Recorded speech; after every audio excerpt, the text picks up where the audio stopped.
Registration for Test and Go will resume on the 1st of February 2022.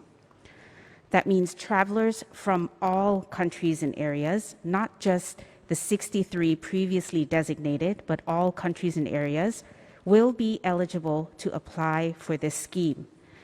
At the same time, instead of one test being required upon arrival, 2 RT-PCR tests will be required, one on the first day of arrival and the second one on day 5 of arrival. What this means in practical terms and what should be prepared therefore is proof of hotel booking for day 1 and day 5, a confirmed payment for the SHA Plus hotel and prepayment of the 2 RT-PCR tests, a certificate of vaccination, vaccine passport. Of course, as it had always been, 72 hours before the flight, you must present the COVID-free test. All of this would be uploaded to the Thailand Pass system, as was the case before. Regarding the hotel booking for day 1 and day 5, these hotels can be different hotels so as to accommodate certainly the possibility that you would be traveling in those days.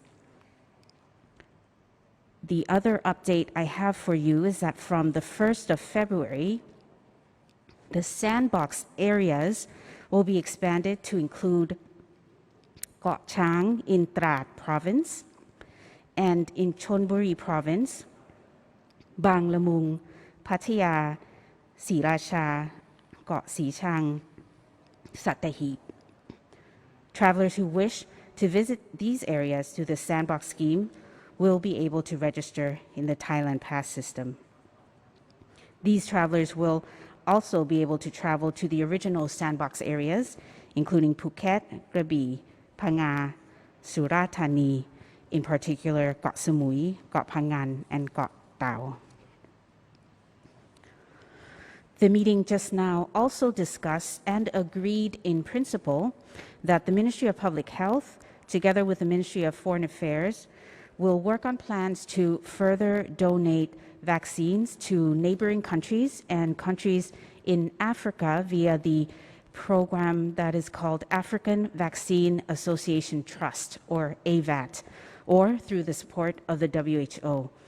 It was also discussed to return the vaccine doses that were swapped at an earlier time from Singapore and Bhutan, with our gratitude and thanks. The details will be worked out, and based on the aspiration for this vaccine donation from Thailand to support humanitarian assistance and also to promote cross-border trade, especially in neighboring countries. Just now, the Prime Minister underlined, in fact, that we are all in this together.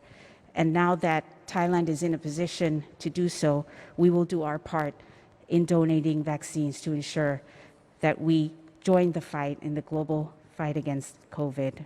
So let me sum up once again the main points that I just detailed, 3 to be exact. The first, relaxed measures countrywide, no extension of the work from home compulsory measure. In the yellow zones, alcoholic beverages will be served up until 11 p.m. or will be able to be served up until that time. Test and Go is resuming on the 1st of February, and instead of one test, we are now requiring 2 tests. That Test and Go scheme also is now open to all countries and areas and not just the 63 previously designated. And finally, the sandbox has been expanded to add additional areas in 2 provinces. Let me now return to the usual updates that we have for audiences, and that would be firstly the update on the arrival of international travelers. During the 1st to the 19th of January 2022, and you can see there on screen, 134,459 travelers entered Thailand. Of this number, the majority, or 65,633 travelers, entered via the Test and Go or quarantine exemption scheme. 47,899 international travelers entered via the sandbox scheme, and the remaining 20,927 via the quarantine or alternative quarantine scheme. The majority of international travelers are from these top 10 countries of origin that you see on screen during 1 to 19 January, namely Russia, Germany, the US, the UK, France, Sweden, Japan, Australia, Denmark, and the UAE. Turning now to the general situation of COVID in the country, we have logged today new confirmed cases at 8,129 cases, a slight increase from yesterday. It brings our total accumulated number of confirmed cases to over 2 million. That's 2,353,062 cases, as you see in front of you. New recoveries, happy to report as always, 6,978 cases, and unfortunately, new fatalities at a relative low, 19 cases for today. We will now go to the list once again of the top 10 provinces with COVID-19 cases. A lot of red numbers today, a slightly notable jump in the number of infections in Bangkok. I believe it was 800 plus yesterday, and now we're seeing 1,168, still a manageable number. And the list goes on to Samut Prakan, Chonburi, Phuket, and onwards. Let's move now to progress in our vaccine drive. Yesterday, we administered 489,455 doses of the vaccine.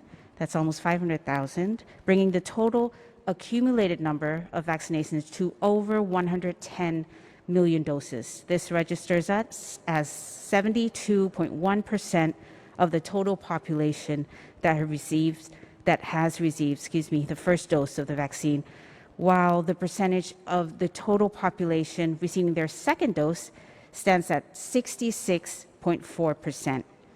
For those receiving a booster dose, that number is 15.3% of the population.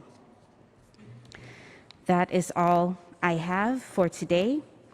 I look forward to seeing you all again on Monday, and in the meantime, stay safe, have a very nice weekend, and thank you. สวัสดีค่ะ ครับขอบพระคุณนะครับผอ.มาลาตีนลิตาอนาโมนะครับผู้อำนวยการกองประมวลและวิเคราะห์ข่าวกรมสารนิเทศกระทรวงการต่างประเทศนะครับและทั้งหมดคือการแถลงข่าวจากสบคประจำวันนี้นะครับผมสุพนันท์ ฤทธิ์มนตรีพร้อมทีมงานทั้งหมดลาไปก่อนครับสวัสดีครับ